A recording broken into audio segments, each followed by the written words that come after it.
Hello, I'm Tara Ledesma, your host of the Gapers Delay podcast, and welcome to episode 6, where we change the topic. We're going to be discussing friends this week instead of jobs. Jobs will be for episode 7 because I'm bringing on a new co-host from episode 7 on out. So today we are going to discuss friends. In the last 5 years, I've had to reevaluate a lot of things in my life and how to be a friend and how to maintain friends. Unbeknownst to me, throughout my lifetime of making friends, PTSD, trauma, and paranoia played a major role, and that was from my broken childhood. Let me just play some tapes. Hey, Tara, get off. You're too heavy. To hear her voice. I don't even want to see her. I don't even want to know that she exists.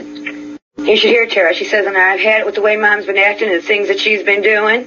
Yeah. Okay, Tara. You know, Tara needs to die. To hear her, as far as I'm concerned, about bitch taking custody, let her have her. And I said, yep, and I said in front of Names redacted. yeah, isn't that something? He preferred to fix his house over his daughter. None of this was a shock to, me or my sister. This is pretty much how we grew up. A lot of yelling, which would, kind of decrease the confidence, with a lack of an emotional intelligence. I think that caused my sister and I a great deal of grief.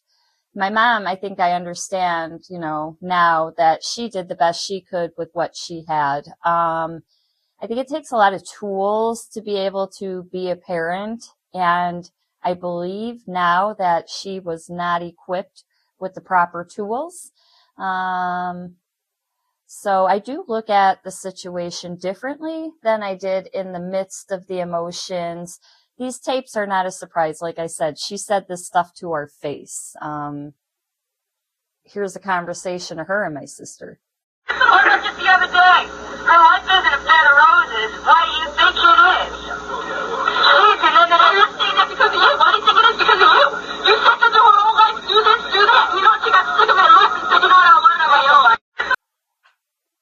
I think that when your parents are your first bullies and then you go to school and then you have, a couple teachers that bully you in front of students, which I have talked about in a previous podcast and schooled, and then those students see the teacher doing it and assume it's okay. So the bullying did not help the self-esteem. I never learned, because I had everything coming at me from, my parents, from the students, the teachers. I never learned the foundation of true friendship. Those pictures you see, 30 years later, we're still all together. I was never afforded that opportunity. My mother did not allow sleepovers. I think I had 2, maybe 3 that were not my cousins. It was mostly the cousins that I were allowed to hang out with, particularly on, one side of the family. That's what my mom preferred. So that's how it went. I really didn't have too much outside of that. So I operated, outside of the family on humor, sarcasm. That's what my family does. So that's what I do. They're all loud. They're all obnoxious. They're all, sarcastic to one another. And to me, that just felt normal. And, sometimes now isolation, and I think even then too, because I used to sleepwalk, I believe up to 3rd, 4th grade, a lot of sleepwalking. I remember I was trying to get outside my door. But I'd always end up in the closet because how it worked was my closet door was right by my door to get out of the bedroom.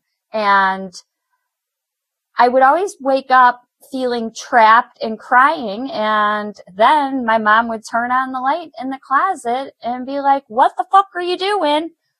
And here's me in the closet, why the hell am I in the closet? And I'm crying my eyes out because, I'm scared and just woke up, Back to how I operate. Humor is my go-to. And I operated on humor. I just made sure everybody was happy. I can remember even in my, teen years and young years, it was just make everybody happy and have fun. My goal was just always to somehow laugh, even if it just seemed ridiculous, because when there was laughter at home, it was because of the sarcasm. And usually sarcasm has an underlining theme to it. So if you can kind of get a sense from the tapes, and believe me, there's a lot more tape recordings that my mom had that I acquired when she had passed away, that she was recording since 1987, apparently. So those were some of the tapes. And like I said, that's nothing that she didn't say to our faces. When your own mother is saying, you belong in California with all the fruits and nuts. Sorry, Californians. I love California. I've been to most of all your state. I love it. But that's what she would say to me. Not cool, but that's what she would say. So it's hard to base, I guess, friendships on trust. And that's truly what you need, is trust and foundation. And even early on, I wasn't given that. So to establish friendships became so hard. And over the years, people change, the, common ground naturally changes, circumstances change. So I'm not sure how lifelong friends manage lifelong friends. Like, are they just, you're always there, come and go friends? Like, you just known them forever and you know where to find them, and, that type of friend, which I do have?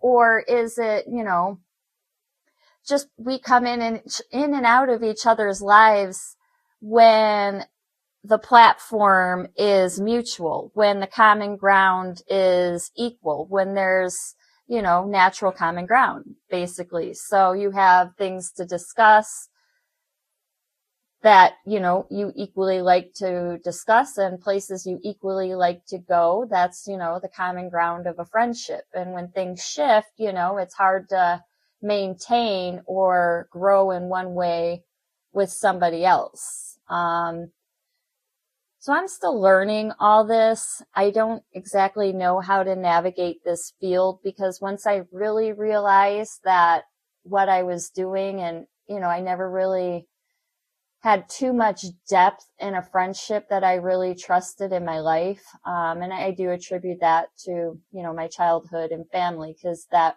was never taught. So I don't know what it feels like. So I went on an exploration on how to communicate with people. And I tested myself, and I ended up trauma dumping on a lot of strangers. Even up until now, I still have an urge to just, diarrhea at the mouth of just all this trauma. So that's, kind of why I made these podcasts, so I could just put it on the podcast and save these strangers, unsolicited stories. At least on a podcast, you press play, you're not being unsolicited in a line at a store somewhere while I'm trauma dumping you. Definitely not my intent. So all them people that I did that to, my bad. But, I'm learning. So, it was interesting because somebody had said, start off with just saying hi. And I'm like, what do you mean just hi? And then what? And it was kind of funny because I felt my heart rate go up too. And I looked at my watch and the heart rate did go up. It jumped to like 90 something. So I know my anxiety spiked, and just like, cause they said, remove the sarcasm, remove the funny, and go in and just have, and I said, I don't do PC though, like politically correct. Like, I'm not gonna, it's hard for me to just, oh, how's the weather? And I know that's standard conversation, a standard introduction, but to me, that just seems frivolous, I guess. I don't know, but I guess that's part of the stuff I missed growing up and learning how to do. And maybe that is what you do. But to me, that feels awkward right now. So I'm in a state way late in life, wondering, what am I doing? Do I even need friends? Is it fun to just trauma dump on people? I don't know. I've had a lot of people like, whoa, you should write a book, which I wrote too, by the way. You can check them out on Amazon. Just search my name, Tara Ledesma, TERRALEDESMA. Had to do a plug. Come on, guys.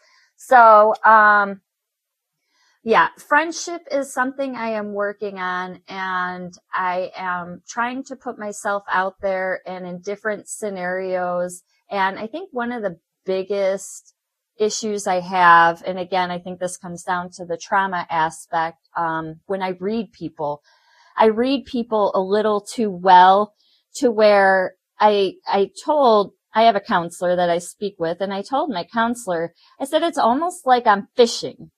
And she said, what do you mean fishing?